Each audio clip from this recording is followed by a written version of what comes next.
नमस्कार दोस्तों, अपनी पाठशाला चैनल पर आप सभी का हार्दिक स्वागत है। कैसे हो आप सभी? आशा करता हूँ कि आप सभी स्वस्थ होंगे, मस्त होंगे और निरंतर अपनी पढ़ाई में लगे हुए होंगे। तो मित्रों, आज की कक्षा में हम बात करेंगे राजस्थान के महत्वपूर्ण शिलालेखों से संबंधित प्रश्नों की। लेकिन मित्रों, आपसे अनुरोध, अगर आप हमारे चैनल पर नए हो तो हमारे चैनल को लाइक कीजिए, सब्सक्राइब कीजिए तथा अधिक से अधिक अपने मित्रों तक इस श्रृंखला को जरूर पहुंचाइए। तो मित्रों, बात करें आज के पहले प्रश्न की। वह अभिलेख जो राजस्थान में भागवत संप्रदाय की पुष्टि करता है, यानी राजस्थान का वह अभिलेख जो भागवत संप्रदाय की पुष्टि करता है, तो सही उत्तर होगा गोशुंडी अभिलेख। अगला प्रश्न, गोशुंडी अभिलेख किस जिले में स्थित है? गोशुंडी अभिलेख किस जिले में स्थित है? तो सही उत्तर होगा चित्तौड़गढ़ जिले में। अगला प्रश्न, किस अभिलेख में गुर्जर प्रतिहारों को लक्ष्मण के वंशज कहा गया है? किस अभिलेख में गुर्जर प्रतिहारों को लक्ष्मण के वंशज कहा गया है? तो सही उत्तर होगा ग्वालियर अभिलेख में। अगला प्रश्न, चित्तौड़ के प्रारंभिक इतिहास की जानकारी किस अभिलेख से प्राप्त होती है? चित्तौड़ के प्रारंभिक इतिहास की जानकारी किस अभिलेख से प्राप्त होती है? तो सही उत्तर है मानमोरी का अभिलेख। अगला प्रश्न, और मित्रों याद रखिए कि जो मानमोरी का अभिलेख है, इसी में समुद्र मंथन का उल्लेख भी मिलता है और कर्नल टोड जब इसे इंग्लैंड ले जाते समय इस मानमोरी के अभिलेख को समुद्र में फेंक दिया था।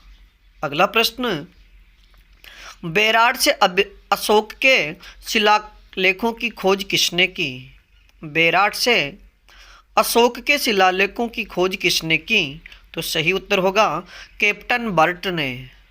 अगला प्रश्न, गोशुंडी शिलालेख किस लिपि में लिखा गया है? गोशुंडी शिलालेख किस लिपि में लिखा गया है? तो सही उत्तर होगा ब्राह्मी लिपि में। मित्रों याद रखिए कि भारत में प्राचीन जो दो लिपियां थी, खरोष्टी और ब्राह्मी लिपि, उनमें से ब्राह्मी लिपि में गोशुंडी शिलालेख लिखा गया है। और याद रखिए कि जो ब्राह्मी लिपि है यह बाएं से दाएं ओर लिखी जाती है। अगला प्रश्न, गोशुंडी शिलालेख में कौन से धर्म के प्रधानता बताई गई है? गोशुंडी शिलालेख में कौन से धर्म की प्रधानता बताई गई है? तो सही उत्तर होगा वैष्णव धर्म की। अगला प्रश्न, महाराणा कुंभा के लेखन पर प्रकाश डालता है, यानी राजस्थान का वह अभिलेख जो महाराणा कुंभा के लेखन पर प्रभाव डालता है या प्रकाश डालता है, तो सही उत्तर होगा कीर्ति स्तंभ प्रशस्ति। मित्रों याद रखिए कि महाराणा कुंभा के लेखन पर प्रकाश डालने वाला जो अभिलेख है या जो शिलालेख है कीर्ति स्तंभ प्रशस्ति, ये 1460 ईस्वी में लिखवाया गया था। अगला प्रश्न, कीर्ति स्तंभ प्रशस्ति के रचयिता कौन थे? कीर्ति स्तंभ प्रशस्ति के रचयिता कौन थे? तो सही उत्तर होगा अत्रि कवि व महेश, यानी कीर्ति स्तंभ प्रशस्ति के रचयिता अत्रि कवि और अत्रि कवि के पुत्र महेश थे। अगला प्रश्न, चीरवा शिलालेख के प्रशस्तिकार कौन थे? यानी चीरवा शिलालेख जो 1273 ईस्वी में लिखित है के प्रशस्तिकार कौन थे? तो सही उत्तर होगा रत्नप्रभ सूरी। अगला प्रश्न, किस शिलालेख में चौहानों को वत्स गोत्रीय ब्राह्मण कहा गया है?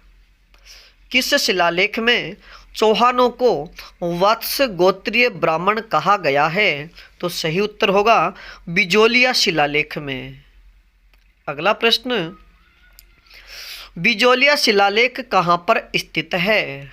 बिजोलिया शिलालेख कहाँ पर स्थित है? तो सही उत्तर होगा भीलवाड़ा में। और मित्रों याद रखिए कि बिजोलिया शिलालेख 1170 ईस्वी में लिखवाया गया था और इसमें चौहानों को वत्स गोत्रीय ब्राह्मण कहा गया है।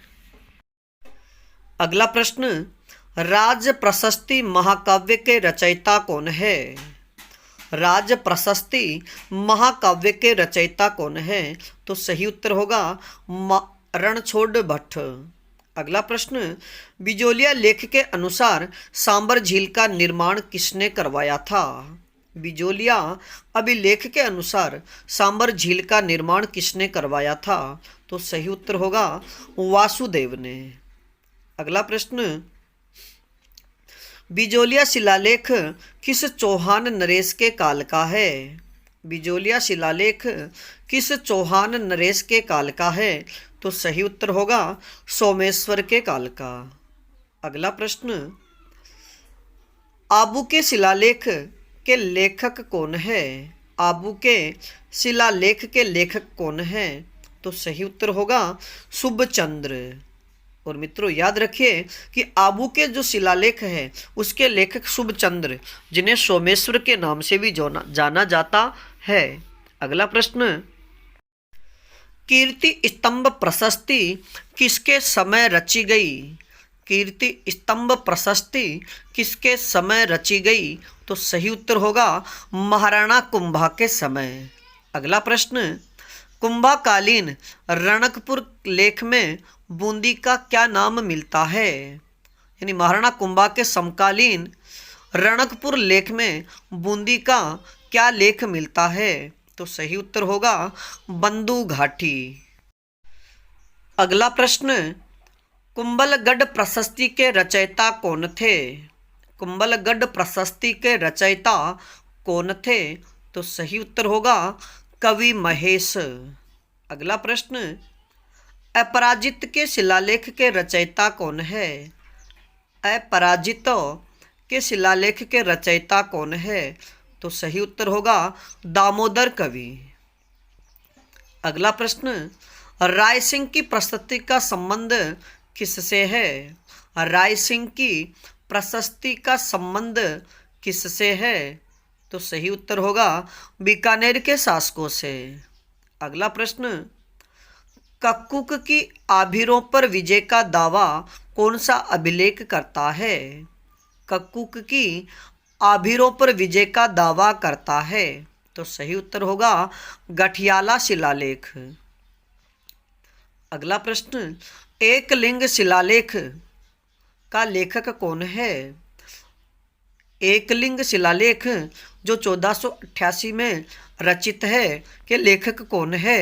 तो सही उत्तर होगा माहेश्वर भट्ट।